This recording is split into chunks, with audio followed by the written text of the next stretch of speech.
ada sedikit masalah, ya kan selalu ada masalah dalam dunia kerja, dalam dunia pelayanan ini secara umum saja ya. Ada masalah. Wah, dia nggak bisa mengekang dirinya, gampang sekali emosinya. Lalu ketika dia emosi, marah atau bereaksi, kira-kira gitu ya, dia akan bilang kita juga manusia hamba Tuhan. Pokoknya aneh-aneh lah, gitu ya. Jadi kembali lagi ke titik nol, ya persis kayak apa namanya, saudara mengisi bensin di apa namanya pom bensin mulai dari nol ya Pak ya, kira-kira begitu ya. Jadi kalau ada kita yang mengatakan, wah kita juga manusia, pasti nggak bisa mencetak generasi muda untuk yang baik untuk masa depan. Karena apa? Tetap aja yang dia cetak itu nanti bilang dia juga manusia, bukan anak Tuhan, bukan nggak dibilang gitu. Kita ini anak Tuhan, nggak boleh begitu. Bukan itu bahasanya. Kita juga manusia, hamba Tuhan juga. Nampaknya sih itu real, tetapi nggak sesuai dengan firman Tuhan. Karena kita itu anak Tuhan. Harusnya kan bilang ini, oh kita kan juga anak Tuhan bisa berdosa. Harusnya gitu, biar kita tahu ada ayatnya enggak. Gitu ya. Kita juga hamba Tuhan, utusan Tuhan juga. Ya, supaya bisa melegalkan juga manusia katanya. Nah itu nggak menarik gitu ya. Jadi kalau dikembalikan lagi ke titik nol sebelum kita terima Yesus, ya semuanya nggak ada artinya. Kemanapun kita pergi nanti titik nol juga. Apa yang kita raih. Banyak uang, harta, kembali lagi miskin gitu ya. Karir kita bagus sebagai pelayan, kembali lagi nol. Yang tadinya nggak disukai jadi sukai, nggak disukai. Jadi nggak ada artinya sama sekali. Kalau kita bilang gini, kita juga manusia. Jadi hati-hati Bapak Ibu. Itu bicara itu di dalam dunia bisnis boleh, dalam kerohanian itu nggak boleh. Gitu ya. Nah, Bapak Ibu dikasih oleh Tuhan Yesus Kristus. Yang paling menarik supaya generasi muda yang mau kita cetak itu bisa real, kita lihat di ayat itu ya, di 2 Timotius 3 tadi itu ayat 5, secara lahiriah. Nah, gitu. Secara lahiriah mereka menjalankan ibadah mereka. Gitu ya. Tetapi mereka lebih menuruti hawa nafsu daripada menuruti firman. Nah, kalau kita naikkan ke ayat. Jadi kita kombin ayat ini dengan ayat yang terpenutup. Secara lahiriah mereka menjalankan ibadah mereka, tetapi pada hakikatnya mereka memungkiri kekuatannya, tetap nggak jadi apa-apa Bapak Ibu. Nah, ini yang digambarkan oleh Tuhan Yesus di dalam Matius 23. Ya, Tuhan Yesus berkata secara jelas di situ bahwa kursi Musa telah diduduki oleh ahli-ahli Taurat orang Farisi, yaitu orang-orang yang munafik, kata Tuhan. Kenapa? Karena mereka tahu teori-teori, mereka mengajarkan tapi nggak pernah melakukannya. Ya, mereka selalu menutupi diri mereka, dari luar nampaknya bersih, tapi di dalamnya tidak. Itu ya, kalau kita baca secara keseluruhan ya kisah itu, bahwa yang menduduki kursi Musa itu di mata Yesus itu dia bilang orang-orang munafik. Ya, bukan berarti semua, adalah segelintir. Anggap aja kayak Wahyu 3 gitu ya. Mulai ayat 1 bahwa di Sardis itu ya dikatakan hidup padahal engkau mati, tapi ada sedikit yang tidak mencemarkan pakaiannya. Nah, Tuhan Yesus tidak melihat yang sedikit itu secara keseluruhan, karena penting. Kursi Musa ini sangat menentukan perjalanan generasi muda ke depan. Nah, kalau kursi Musa itu diduduki oleh orang Farisi ahli Taurat, Bapak Ibu tahu, akibatnya kan Matius 23 ayat 15, gitu ya. Nah, Matius 23 ayat 15 ini yang akan mengarahkan ke 2 Timotius 3 ayat 1 sampai 5 tadi. Manusia-manusia zaman akhir ini yang secara lahiriahnya dia menjalankan ibadahnya, tetapi dia memungkiri kekuatannya. Nah, di dalam Matius 23 ayat 15 dikatakan gini, celakalah kamu hai ahli-ahli Taurat dan orang Farisi, hai kamu orang-orang munafik. Sebab kamu mengarungi lautan dan menjelajahi daratan untuk mentobatkan satu orang saja menjadi penganut agamamu, dan sesudah ia bertobat kamu menjadikan dia orang neraka yang 2 kali lebih jahat daripada kamu. Nah, jadi ya janganlah orang-orang seperti ini yang mencetak ya, atau tipikal-tipikal pemimpin yang mencetak pemuda-pemudi untuk masa depan. Nggak akan lahir pemuda-pemudi agen perubahan ya, untuk perubahan menjadi lebih baik, masa depan yang menjadi lebih baik, atau Indonesia emas, baik dari masalah ekonomi maupun dalam masalah karakter, perilaku, gaya hidup di negeri ini gitu ya. Nah, Bapak Ibu yang dikasih oleh Tuhan Yesus, itu masalah dulu. Jadi kalau kita sudah tahu masalahnya, baru kita bagaimana saya mau mencetaknya. Jadi kita suka bilang dulu apa masalahnya, baru kita buat kinerjanya gitu loh.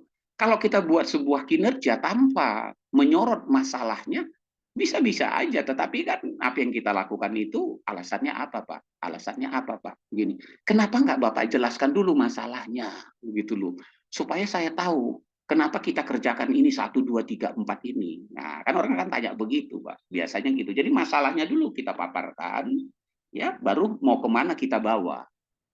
Nah, baru kita buat action plan. Bila perlu kita buat SWOT-nya, ya, SWOT secara rohani, ya mudah-mudahanlah sudah tahu semua, ya. Beda SWOT dengan dunia kesehatan, dunia bisnis dengan SWOT rohani itu prinsipnya pasti berbeda, gitu ya. Nah, Bapak Ibu yang dikasih oleh Tuhan Yesus Kristus, itu adalah masalah yang paling penting. Kalau begitu apa, Pak? Ya, yang harus saya lakukan untuk mencetak atau peranan gereja mencetak pemuda pemudi bagi masa depan bangsa ini apa? Ya masih masa depan bangsa itu mau berhasil atau mau menghancurkan negeri ini itu aja. Mau memajukan gereja atau menghancurkan gereja. Mau memajukan pelayanan kita misi PMD atau JUM PMD atau mau membuat dia bertumbuh atau mau menghancurkan. Itu itu harus kita pikirkan dengan baik gitu ya. Nah, kedepannya juga gitu. Jangan kita asik misalnya kita udah tua-tua rata-rata bosan gini. Lalu kayak mana dengan anak-anak kita? Oh, lahirkan dia jadi pendeta, Pak. Oh, kita enggak lah ya. Bukan pendeta yang membuat masa depan itu kan cuma jabatan pribadi orang tersebut. Lalu bagaimana caranya? Kira-kira begitu ya. Kita lihat di dalam Rasul Paulus gitu ya supaya tidak terjadi apa yang terjadi dalam 20 Mazmur 20 Matius 23. Apa yang dikatakan Rasul Paulus di dalam Filipi 3 ya ayat 17 ya sampai 19 itu uraiannya itu sesuai dengan amanat agung Bapak Ibu. Jadi tema ini peranan gereja mencetak pemuda-pemudi masa depan bangsa itu kan amanat agung. Di mana Pak amanat agungnya? Ya setidaknya di ayat 20. Ayat 19-nya itu tahap awal. Lalu tingkat keberhasilan puncaknya di ayat 20. Apa itu? Ajarkanlah mereka melakukan segala sesuatu yang kuperintahkan kepadamu. Ajarkan mereka melakukan. Dengan cara apa? Nah, Rasul Paulus bilang di dalam Filipi 3 ayat 17-nya. Saudara-saudara, ikutilah teladanku. Dan perhatikanlah mereka yang hidup sama seperti kami yang menjadi teladanmu. Nah, begitu Bapak Ibu. Jadi kalau kita mau gereja, peranan gereja mencetak pemuda-pemudi untuk bagi masa depan bangsa ya secara globalnya negeri ini baru skopnya kecil-kecil sampai ke rumah gitu ya. Nah, kira-kira begitu. Itu adalah pemimpin yang bisa diteladani. Itu persyaratan utamanya Bapak Ibu. Itu persyaratan karena untuk menjadi teladan itu kan berarti dia sudah membentuk, membina dirinya ya untuk generasinya yang akan membawa agen perubahan ya di dalam hidupnya. Kalau dia nggak bisa jadi teladan, ya nanti di Matius 23 jadi munafik gitu.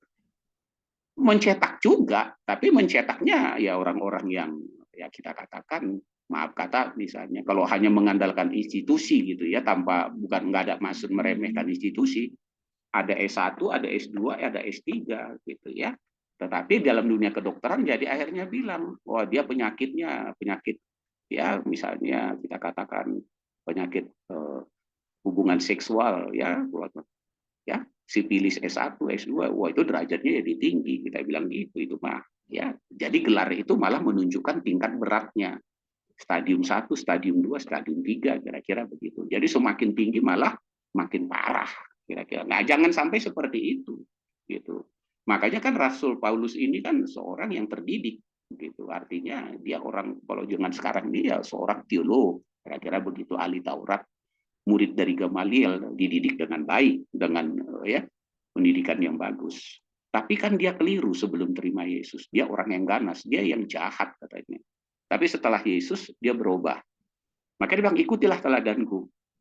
Emang kenapa sih? Kira-kira begitu. Nah, di ayat 18 dan 19 dia katakan begini, karena seperti yang telah kerap kali kukatakan kepadamu. Jadi kerap kali dikatakan itu berarti peringatan penting.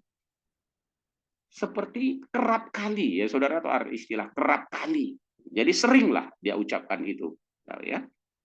Dan yang kunyatakan pula sekarang sambil nangis. Nah, sambil nangis katanya. Apa? Banyak orang yang hidup sebagai seteru salib Kristus. Kenapa? Kesudahan mereka ialah kebinasaan mereka. Itu nanti endingnya. Tuhannya mereka apa? Perutnya mereka. Gitu. Jadi kalau melayani Tuhan, saya melayani Tuhan, Pak. Melayani perut. Nah, kira-kira gitu. Kemuliaan mereka ya aib mereka. Mendengar sesuatu di sana terjadi begini. Ya, maka perlu sedikit disentil kasus yang terjadi di Jawa. Ya, seorang hamba Tuhan masuk berita, ya, anak-anak remaja wanita gitu ya diperkosa, kalau kita bilang begitu ya.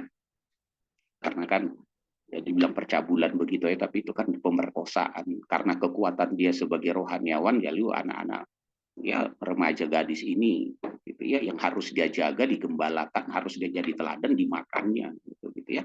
Maka orang yang dimakannya ini kan suatu saat bisa jadi lebih jahat, nggak akan percaya dengan pendeta, itu bisa begitu. Saya pendeta, gitu. Kenapa? Karena dia ada kepahitan, ada luka gitu. Walaupun udah dipulihkan kepahitannya, dia tetap lebih was-was gitu ya. Karena dulu pendeta saya juga kelihatannya baik orangnya, kelihatannya begini, tetapi akhirnya saya diperangkap juga. Gitu ya, saya diperkosa. Nah, Bapak Ibu kan kalau kita baca 2 Timotius 3 ayat 1 sampai 5 sampai 7 8 kan dikatakan di situ ya, selalu menjerat wanita-wanita yang lemah gitu. Jadi masalah seks itu gitu ya. Nah, Bapak Ibu dikasih kemuliaan mereka aib. Pikiran mereka itu semata-mata hanya perkara dunia. Kan repot Bapak Ibu. Jadi teladan.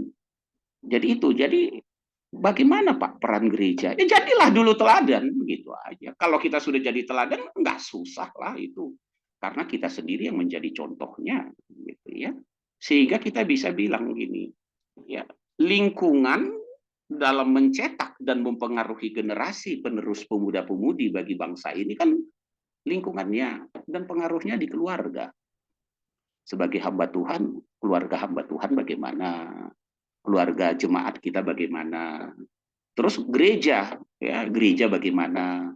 Ribut-ribut nggak, persoalan nggak, nyanyi-nyanyi angkat Tuhan, nangis kalau misalnya ada narismatik, tapi setelah itu kakinya tendang sana tendang sini, ada acara gara-gara ini ribut ya. Terus masyarakat lingkungan ikut membentuk gitu ya. Belum lagi teknologi atau medsos. Oh, diberikan anak-anak lagi usia dini handphone, membuka apa-apa saja, melihat sesuatu dan lain. Itu kan mempengaruhi Bapak Ibu. Nah, oleh sebab itu kita juga bilang selain itu yang mempengaruhi, ada modal utama kita bilang. Jadi untuk mencetak nih ada udah tahu masalahnya begitu serius gitu ya. Case-nya juga ada. Nah, kita lihat lingkungan yang membentuk juga ada. Sekarang modal utamanya apa sih, Pak? Nah, kita bilang itu modal utama. Ya, peran gereja, gereja harus punya modal utama. Ya, modal utamanya dalam mencetak generasi penerus adalah keteladanan. Di mana? Dalam karakter kita.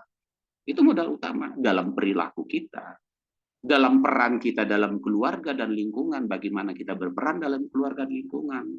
Lalu bagaimana dalam karir kita. Kita orang yang sukses, orang yang gagal atau tidak outputnya. Sehingga nanti orang mereka lihat. Oh, bapak saya seorang hamba Tuhan atau bapak saya udah dekat sama Tuhan. Tapi kok kerjanya merosot ya. Gitu ya. Kok karirnya kok jadi nggak punya uang ya, kok jadi gagal atau perilakunya jadi aneh-aneh gitu. Nah, mereka melihat semua itu. Jadi ketika mereka diajar di teori-teori Anda bawa dengan Alkitab gitu ya, nggak akan masuk di otak mereka karena teladan itu adalah ya alat media cetak yang terbaik. Ya, saya ulangi lagi. Ya, untuk mencetak generasi pemuda-pemuda itu teladan Bapak Ibu, bukan teori. Teori mah semua orang juga bisa, apalagi kalau teorinya nggak jelas terarah, gitu kan? Nah, Bapak Ibu, ini kita harus perhatikan.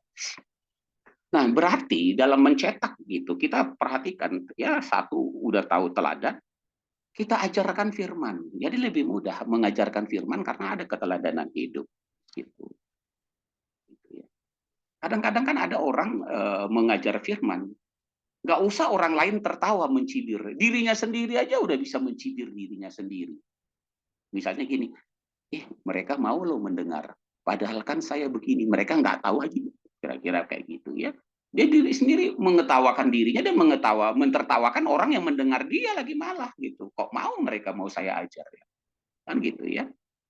Gitu. Mencoba menutupi, nggak bisa Bapak Ibu. Orang di dunia maya mungkin nggak tahu di dunia onsite kan tahu orang-orang terdekat.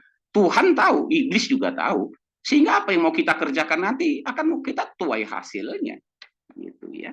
Merasa lolos dari satu tempat, Anda kan nggak pernah lolos. Karena kan begitu banyak saksi yang memperhatikan kita, itu Ibrani 12. Kalau kita nggak mau tanggalkan beban dan dosa ini, gitu ya, dan berlari sambil memandang Yesus, ya nggak bakal bisa, gitu. Jadi mengajar yang terbaik itu adalah keteladanan, baru nanti dilihat bahan ajarnya bagaimana, gitu ya. Itu kan semua orang tahu. Misalnya saya pergi nih diminta penyuluhan sebagai seorang dokter, mereka sudah mendapatkan pengarahan, sudah pernah dapat arahan begini, oh sudah, boleh saya tahu, gitu ya. Baru saya terangkan, oh itu belum kita dengar Pak, ya begini caranya, oh beda ya, gitu. Oh ternyata karena dia berpendidikan terlatih, dia lebih beda. Oh action, coba kayak mana cara kerjanya begini. Jadi dia terampil. Nah itu kan terlihat dari orang-orang kita misalnya dalam dunia pendidikan S1, misalnya mereka PKL ya, bukan Bapak PKL ya, praktik kerja lapangan. Ya pertanian, mereka berikan contoh kepada petani-petani, jadi mereka jadi tahu gitu keilmuannya, bagaimana tekniknya. Jadi ada kemampuan yang bisa diterapkan. Nah di dalam dunia kerohanian itu yang kadang yang minim Bapak Ibu, nggak dituntut seperti itu. Bahkan main rekan-rekan main tutup-tutupan diri, gitu ya. Alasan nanti mengelaknya gini, oh jangan memperhatikan gini, nggak boleh Bapak Ibu. Saya selalu bilang ini, dunia kerja rohani itu sama dengan dunia kerja sekuler. Lihat keterampilannya, pengetahuannya. Kalau dia nggak punya jenjang pendidikan teologi, misalnya S1 atau dokter, coba lihat kemampuannya. Kasih bahan untuk dia kerjakan. Bisa dok dia ternyata, ya udah mainkan saja. Nanti apa? Dia belum punya sertifikat, kita latih. Kasih workshop, biaya ke sana untuk dia workshop latih, dia terampil daripada kita ambil S1, S2 ketika dikasih beban kerja nggak bisa apa-apa kan gitu ya. Nah, malah masih buka-buka buku gitu. Nah itu kan berarti tidak siap untuk bekerja, hanya berteori. Nah dia akan bisa gitu ya, setelah dia mengajar dia melakukan pembinaan karakter dan rohani. Ini kalau kita katakan bagaimana mencetakkan, dia membina karakter. Cara membina karakter kan nggak pakai teori. Misalnya gini ya, biasa di gereja, oh ya bagaimana membentuk karakter, ini bahannya, ada pertanyaan, bertanya kayak gini. Kok saya tanya, tapi dirinya sendiri orang tanya gini, saya heran Pak, kenapa? Dia bisa ngajar tentang karakter, tapi karakternya sendiri brengsek begitu. Dari mana kau tahu? Nggak usah tahu lah Pak, semua juga orang tahu di sini. Ya, karena dia aja dulu belum berpendidikan, belum ikut latihan, ya ikut gini. Ternyata gitu, nggak berubah juga Pak. Itu kan akhirnya generasi muda yang mau dicetak nggak jelas Bapak Ibu. Pembinaan karakter dan rohani ini kan amanat agung, ajarkan mereka untuk melakukan Bapak Ibu. Nah, setelah itu apa? Ciptakan lingkungan rohani yang positif. Anda lingkungan positif ini kan karena kita. Ada sesuatu masalah, Anda tetap senyum cerah gitu ya. Jangan pakai besi, menajamkan besi. Saya suka ini contoh saja ya, karena saya juga rohaniawan. Kadang-kadang rohaniawan di depan jemaat ngomongnya kan manis. Tapi ketika ketemu sesama pendeta dalam rapat, pukul-pukul meja, banting-banting, maki-maki. Aneh, katanya besi menajamkan besi. Bapak ketika ketemu jemaat yang Bapak layani, Bapak kayak nabi. Tapi ketemu sama-sama nabi, tapi nabi sulan, tapi ribut-ribut semua. Nggak cocok, Pak. Kalau nabi ya nabi, dimanapun dia tetap dia nabi. Ketemu dengan sesama nabi ya lebih lagi, gitu loh. Gitu ya. Nah kalau tidak, bagaimana dia mencetak? Kita coret lagi. Dia tidak bisa ikut dalam terlibat mencetak pemuda-pemudi untuk masa depan, untuk merusak bangsa negara ini bisa. Kenapa? Lah, dia aja udah merusak wilayah kerja skupnya yang kecil, rumahnya atau komunitas kita yang kecil ini aja udah dia rusak begitu. Berarti kan kalau dia merusak rumah tangganya, merusak dunia kerjanya saat ini, pelayanannya, kan sama aja merusak bangsa. Kalau dicek gambar, ya semuanya putih, di situ titik noda hitam. Misalnya di mana? Di provinsi ini, Jawa Barat, di daerah ini, RW, RT, lokasinya ini, di situ ada apa? Ada sebuah perilaku. Itu kan noda. Gitu. Nah, Bapak Ibu yang dikasihi, itu penting gitu, untuk kita ini. Nah, selebihnya itu mudahlah mau melibatkan mereka, tetapi itu basicnya, Bapak Ibu. Jadi pesan saya sesuai dengan firman Tuhan di sini adalah peranan gereja wajib gitu, bersifat wajib untuk mencetak pemuda-pemudi untuk masa depan, untuk generasi perubahan, tapi yang positif, jangan malah terbalik. Dengan cara apa? Ya jadi teladan.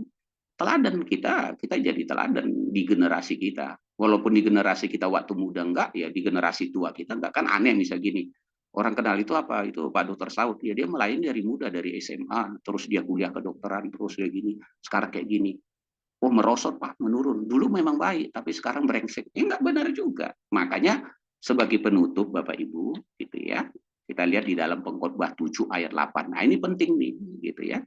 Wah, ya kita apakah itu karena kegagalan dari Salomo, ya terserahlah. Tetapi yang penting perkataan ini penting karena ini yang dari sinilah keluar akhir harus jauh lebih baik dari hari ini. Hari ini harus lebih baik dari kemarin.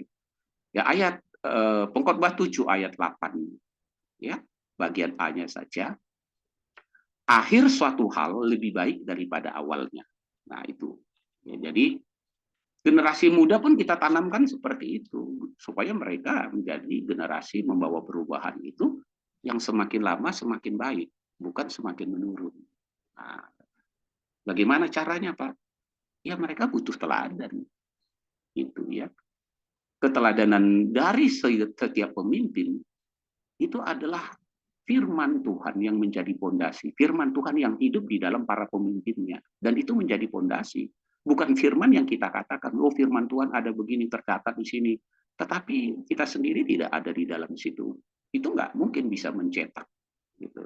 Karena yang mencetak itu kita, gitu. Jangan kita bilang yang mencetak Tuhan, Pak. Lah iya, Tuhan kan yang mencetak dulu lebih dulu murid-muridnya, lalu murid-muridnya mencetak yang lain mengikuti jejak Kristus, gitu ya.